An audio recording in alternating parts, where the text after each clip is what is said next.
السلام عليكم ورحمة الله وبركاته. الحمد لله الذي وكفى والسلام على عباده الذين اصطفى أما بعد. فقد قال الله تعالى في كلامه المجيد وفرقانه الحميد: أعوذ بالله من الشيطان الرجيم. بسم الله الرحمن الرحيم. خذ العفو وأمر بالمعروف وأعرض عن الجاهلين.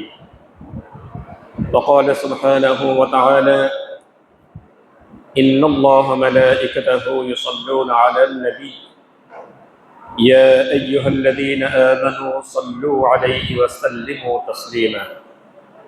اللهم صل على محمد وعلى آل محمد كما صليت على إبراهيم وعلى آل إبراهيم إنك حميد مجيد. اللهم بارك على محمد وعلى آل محمد كما باركت على إبراهيم وعلى آل إبراهيم إنك حميد مجيد. মহান আল্লাহ রাব্বুল আলামিনের দরবারে অসংখ্য শুকরিয়া আদায় করছি যে মহান প্রভু অত্যন্ত দয়া করে মেহেরবানি করে এই পৃথিবীতে আমাদেরকে মানুষ হিসেবে সৃষ্টি করেছেন। আল্লাহ রাব্বুল আলামিন আমাদের সুস্থ জীবন দিয়েছেন, ভালো মন্দ বোঝার ক্ষমতা দিয়েছেন এবং শরীরের প্রত্যেকটা অঙ্গ প্রত্যঙ্গ এত মূল্যবান, এত দামি। এই সম্পদগুলো আল্লাহ রাব্বুল আলামিন আমাদেরকে দান করেছেন এবং যথাযথ স্থানে স্থাপন করে দিয়ে আমাদেরকে সুস্থ জীবন দিয়ে মুসলমানের সন্তান করে আখির নবীর উম্মত করে জন্মলগ্ন থেকেই আল্লাহ রাব্বুল আলামিন আমাদেরকে ঈমানদারদের দলভুক্ত করে দিয়েছেন। সেই প্রভুর দরবারে শুকরিয়া আদায় করে সকলেই মুহাব্বতের সঙ্গে বলি আলহামদুলিল্লাহ। দরুদ ও সালাম পেশ করছি বিশ্ব মানবতার মুক্তির দূত রহমাতুল লিল আলামিন বিশ্বনবী মুহাম্মদুর রাসূলুল্লাহ সাল্লাল্লাহু আলাইহি ওয়াসাল্লামের শানে, যাকে আল্লাহ রাব্বুল আলামিন সমগ্র বিশ্ব জগতের জন্য রহমত স্বরূপ পাঠিয়েছেন এবং যিনি সারা পৃথিবীর মানুষের জন্য একমাত্র কেবলমাত্র অনুসরণীয় অনুকরণ আদর্শ। কারণ পৃথিবীর বুকে শুধুমাত্র নবী রাসূল ছাড়া আর কোনো মানুষ ত্রুটির ঊর্ধ্বে নয়। সমস্ত মানুষের মধ্যেই ত্রুটি বিচ্যুতি রয়েছে, শুধুমাত্র নবী রাসূল এদেরকে আল্লাহ রাব্বুল আলামিন ত্রুটি বিচ্যুতির ঊর্ধ্বে তাদেরকে রেখেছেন। আল্লাহ রাব্বুল আলামিন নিজ হাতে তাদেরকে নিয়ন্ত্রণ করেছেন, কোনো অন্যায় করতে দেননি। সেই নবীদের মধ্যে আবার বিশ্ব নবী মুহাম্মদ সাল্লাল্লাহু আলাইহি ওয়াসাল্লাম সমস্ত নবী রাসূলদের নেতা। সুতরাং তিনি সারা পৃথিবীর মানুষের জন্য একমাত্র অনুসরণীয় অনুকরণ আদর্শ। সেই নবীর শানে দরুদ ও সালাম পেশ করছি। সম্মানিত ভাইরা, কোরআনে কারীমের অত্যন্ত গুরুত্বপূর্ণ আয়াতে কারিমার অংশ আপনাদের সামনে তেলাওয়াত করেছি। সেই আয়াতটিকে সামনে রেখে আলোচনা পেশ করব ইনশাআল্লাহ।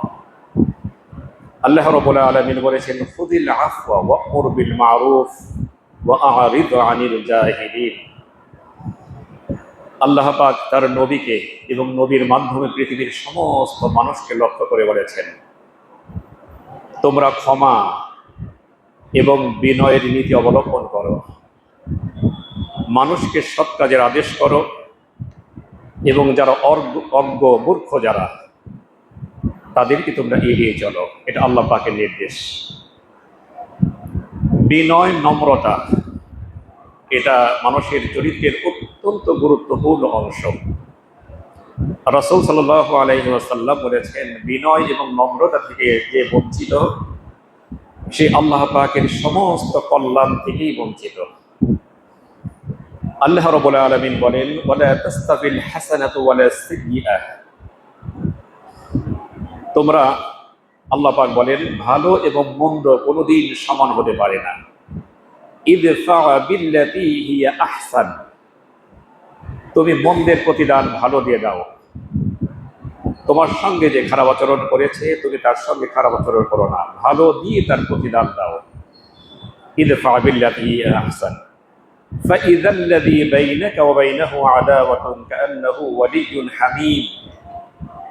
এটা যদি তুমি করতে পারো তাহলে যে ছিল তোমার চরম শত্রু সে তোমার পরম বন্ধুতে পরিণত হয়ে যাবে। এরপরে আয়াতে আল্লাহ রাব্বুল আলামিন বলেছেন, ওয়া মা ইউলাক্কাহা ইল্লাল্লাযীনা সাবারু ওয়া মা ইউলাক্কাহা ইল্লা যু হাযিন আযীম।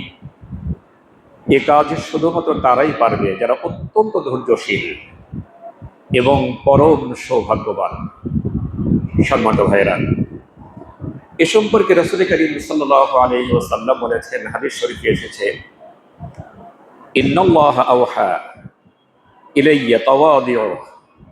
রাসূল সাল্লাল্লাহু আলাইহি ওয়াসাল্লাম বলেছেন, আল্লাহ রাব্বুল আলামিন আমার উপর ওহী অবতীর্ণ করেছেন আমরা যেন বিনয় এবং নম্রতার নীতি অবলম্বন করি। হাত্তা লা ইয়াফখারু আহাদুন আলা আহাদিন ওয়া লা ইয়াবগি আহাদুন আলা আহাদিন। এমনকি আমাদের মধ্যে কেউ যেন কারো উপর বিন্দুমাত্র অহংকার অহমিকা প্রদর্শন না করে। ওয়া লা ইয়াবগি আহাদুন আলা আহাদিন, এবং কেউ যেন কারো উপর বিন্দুমাত্র জুলুম না করে, অন্যায় না করে, অবিচার না করে। রাসূল সাল্লাল্লাহু আলাইহি ওয়াসাল্লাম বলেন, এ ব্যাপারে আল্লাহ রাব্বুল আলামিন আমার উপর ওহী অবতীর্ণ করেছেন। আল্লাহর রাসূল সাহাবা ইকরামদের সামনে বললেন, ইন্নাল্লাহা রাফিকুন ওয়া ইউহিব্বুর রিফকা ফি আমরি কুল্লি। আল্লাহ রাব্বুল আলামিন নিজে কোমল এবং মানুষের প্রত্যেকটা কাজে তিনি কোমলতাকে পছন্দ করেন। রাসূল সাল্লাল্লাহু আলাইহি ওয়াসাল্লাম হচ্ছেন আমাদের আদর্শ। আল্লাহ রাসূল বলেছেন, বুইতু লিউতাম্মিমা মাকারিমুল আখলাক। আমাকে আল্লাহ রাব্বুল আলামিন চারিত্রিক বৈশিষ্ট্যতায় পরিপূর্ণতা দেওয়ার জন্য পৃথিবীতে আমার আগমন আল্লাহ পাক আমাকে পাঠিয়েছেন। সুতরাং রাসূল সাল্লাল্লাহু আলাইহি ওয়াসাল্লাম কেমন বিনয় এবং নম্র ছিলেন হাদিস শরীফ থেকে পাওয়া যায়। রাসূল সাল্লাল্লাহু আলাইহি ওয়াসাল্লাম মসজিদ নববীতে বসে আছেন, সাহাবা ইকরাম কর্তৃক পরিবেষ্টিত। এমন সময় একজন ইহুদি মসজিদের ভিতরে এসে পেশাব করে দিলেন। রাসূল সাল্লাল্লাহু আলাইহি ওয়াসাল্লাম সেটা দেখতে পেলেন, কিন্তু আল্লাহর রাসূল তাকে বাধা দিলেন না। হযরত আবু বকর, হযরত ওমরের মতো সাহাবা ইকরাম সেখানে উপস্থিত। হযরত ওমর আল্লাহর রাসূলের কাছে অনুমতি চাইলেন তার গর্দান তার শরীর থেকে বিচ্ছিন্ন করে দেওয়ার জন্য। রাসূল সাল্লাল্লাহু আলাইহি ওয়াসাল্লাম অনুমতি দিলেন না। সাহাবা ইকরামদের অনুভূতি হচ্ছে যে আল্লাহর ঘর হিসেবে আমাদের কাছে যে স্থানটি, সেই স্থানে একজন মানুষ এসে পেশাব করে দেবে, এত বড় দুঃসাহস। রাসূল সাল্লাল্লাহু আলাইহি ওয়াসাল্লাম এই কাজটা সাহাবা ইকরামদেরকে করতে দিলেন না। সে নির্বিঘ্নে পেশাব করলেন। আল্লাহর রাসূল সাহাবা ইকরামদেরকে বললেন, তোমরা এক বালতি পানি এনে সেই পেশাবের জায়গায় ঢেলে দেওয়া হলো। রাসূল সাল্লাল্লাহু আলাইহি ওয়াসাল্লাম এর মাধ্যমে তিনি কত নম্র, কত সভ্য, কত বিনয়ী এটা তিনি প্রদর্শন করলেন এবং সাহাবা ইকরামদেরকে জানালেন, পেশাবের সময় তাকে যদি বাধা দেওয়া হতো তাহলে সে এটাকে আটকে রাখতে পারতো না। সে যেমন একটা স্থান নষ্ট করে ফেলেছে, তোমরা বাধা দিলে মসজিদের অনেক অংশ সে নষ্ট করে ফেলত। আল্লাহ রাসূল কত বিচক্ষণ ছিলেন। সুতরাং সেই রাসূল হচ্ছেন আমাদের সকলের আদর্শ। তার প্রত্যেকটা কর্ম, তার প্রত্যেকটা বৈশিষ্ট্য আমরা যদি আমাদের চরিত্রে ধারণ করতে পারি, আমরাও সমাজের শ্রেষ্ঠ মানুষে পরিণত হয়ে যাব। রাসূল সাল্লাল্লাহু আলাইহি ওয়াসাল্লাম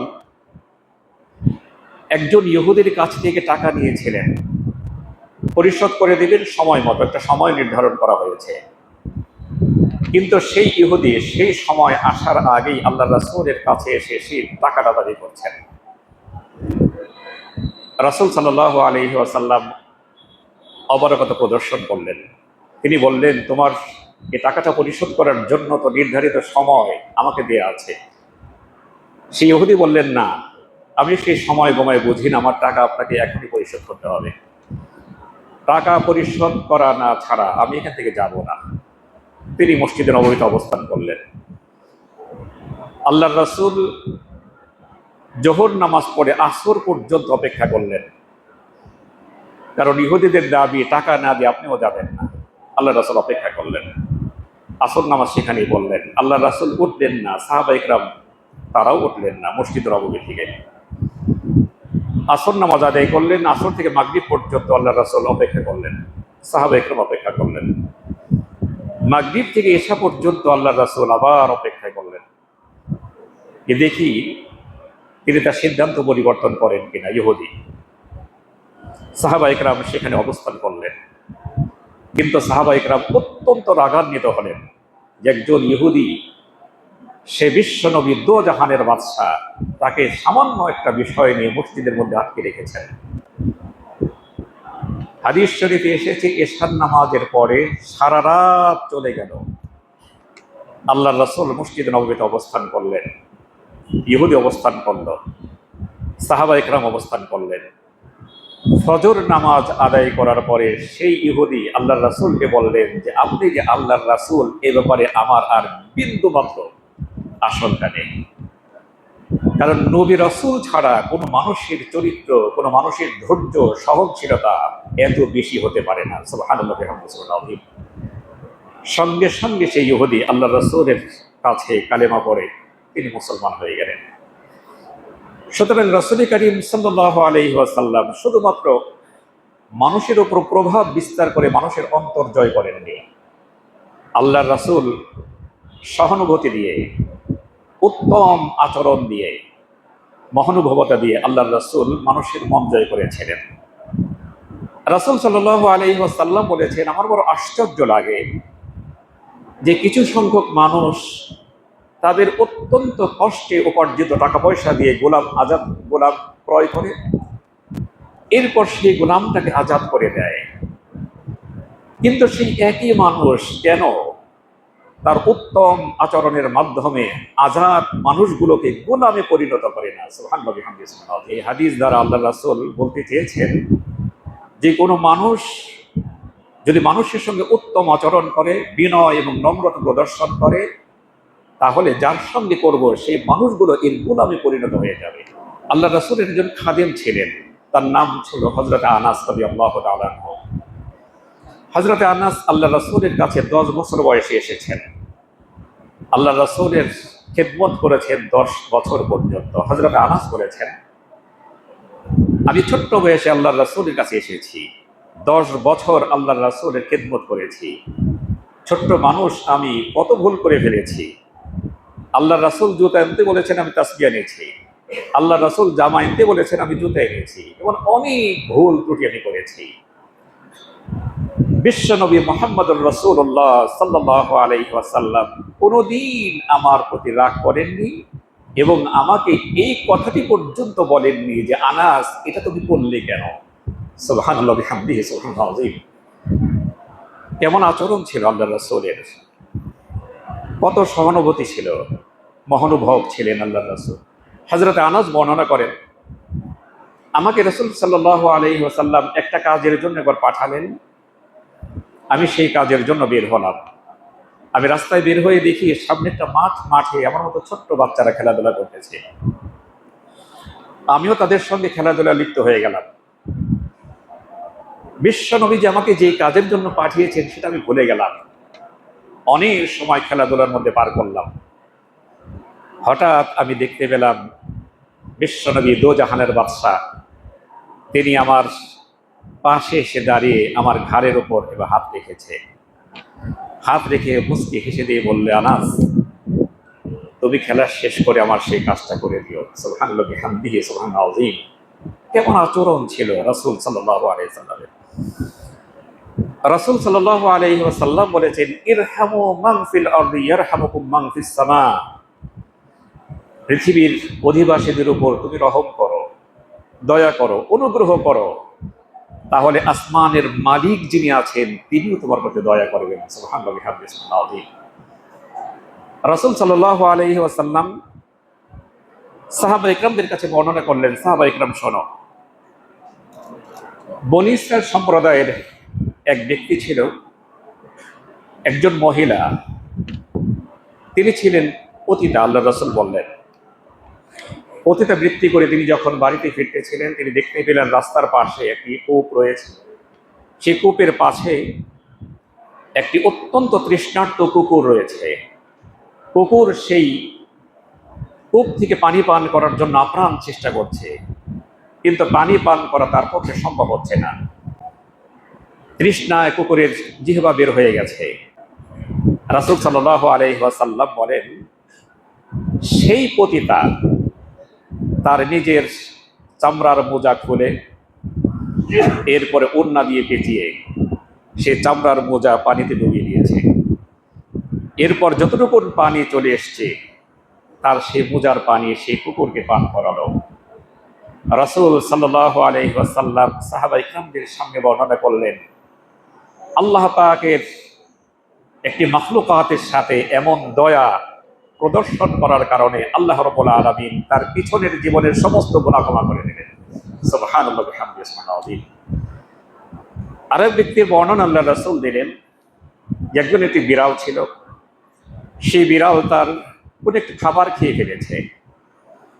এখন সেই ব্যক্তি কালেমা পড়েছে, ঈমান এনেছে, কিন্তু তারপরেও সে তার সেই বিড়ালের প্রতিশোধ নিবে। বিড়ালকে একটা রুমের মধ্যে আটকে রাখলো, এরপরে খেতে দিল না, পান করতে দিল না। না খেতে খেতে সেই বিড়ালকে মৃত্যুবরণ করলো। রাসূল সাল্লাল্লাহু আলাইহি ওয়াসাল্লাম বলেন, এই অপরাধের কারণে আল্লাহ রাব্বুল আলামিন সেই ব্যক্তির জন্য জাহান্নাম ওয়াজিব করে দিলেন। নাউযুবিল্লাহি মিন যালিক।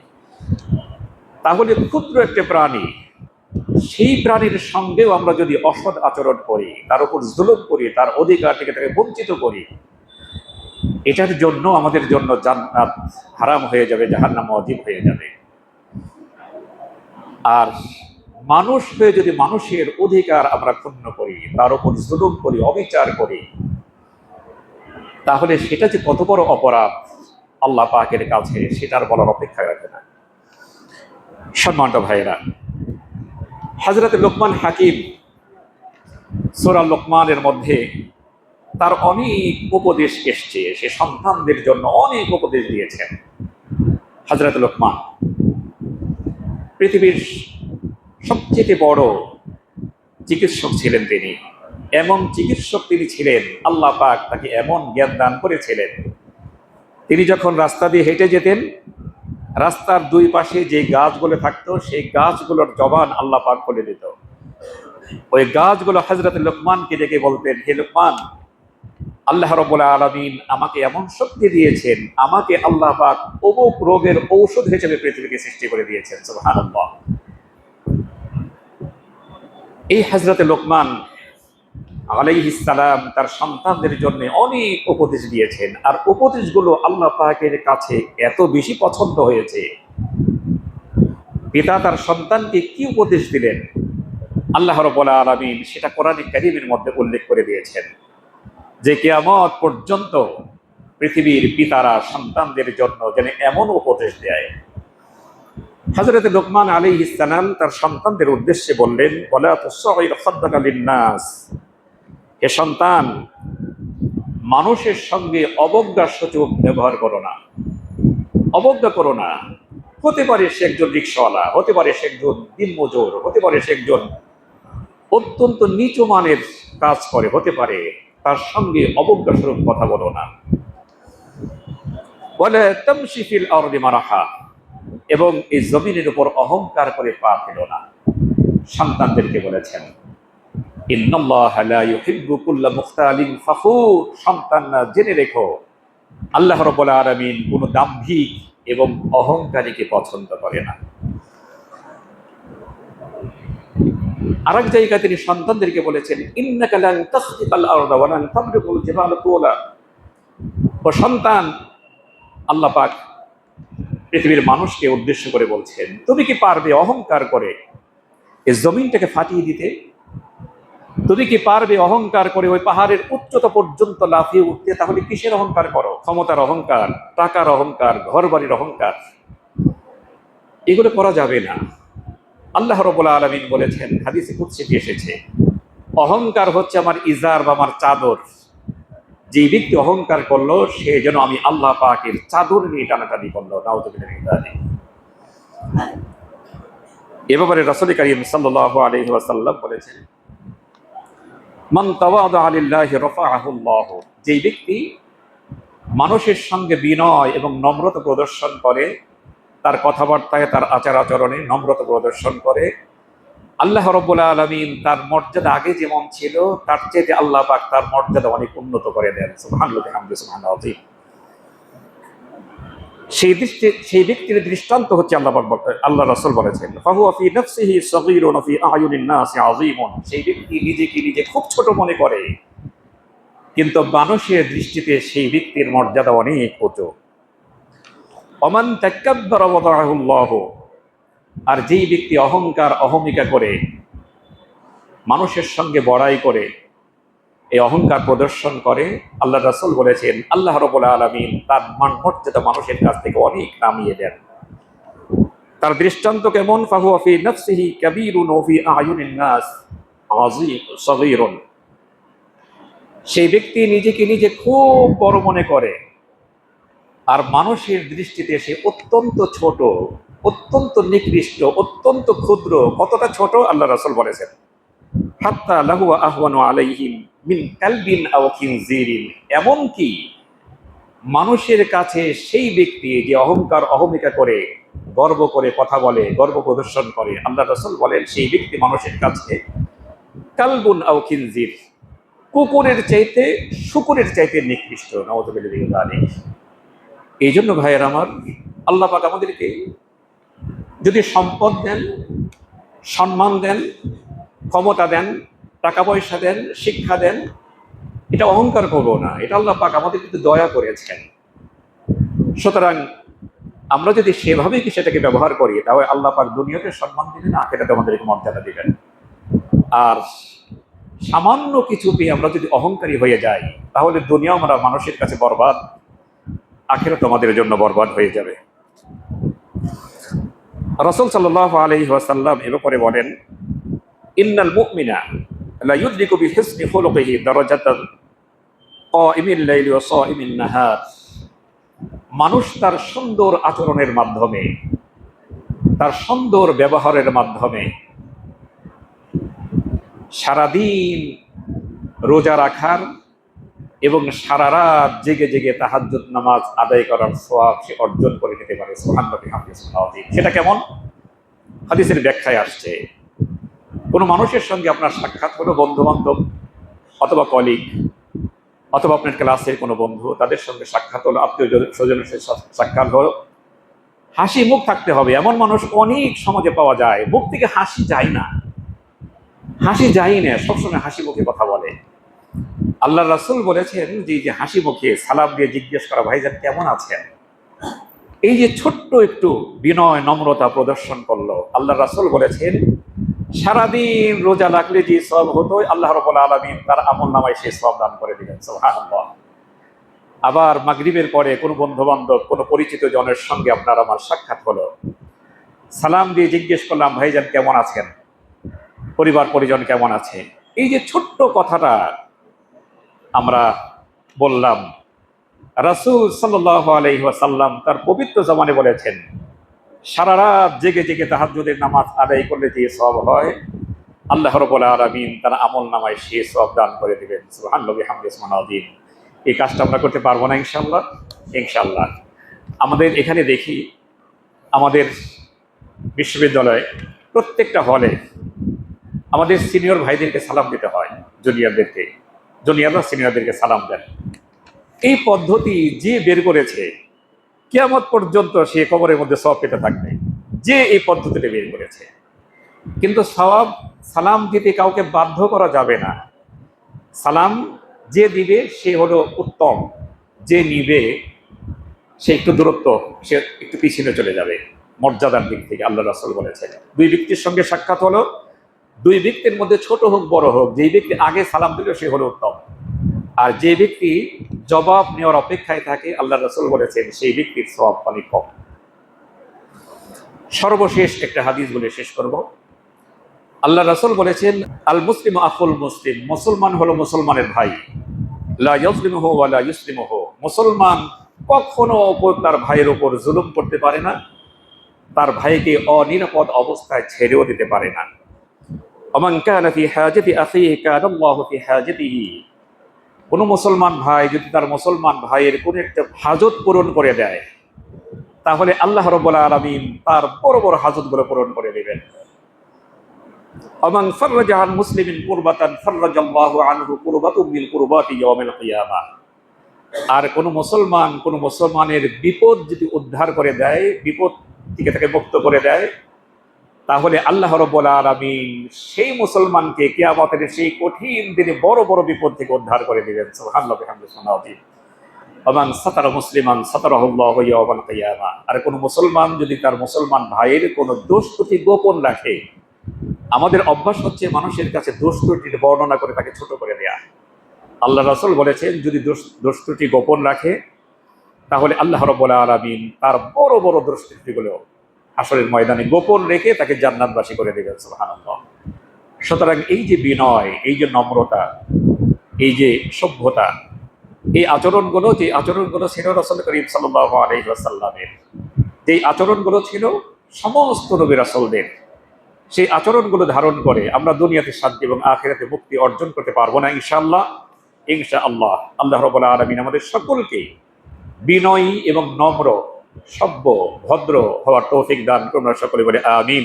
ওয়া আখির দাওয়ানা আলহামদুলিল্লাহি রাব্বিল আলামিন।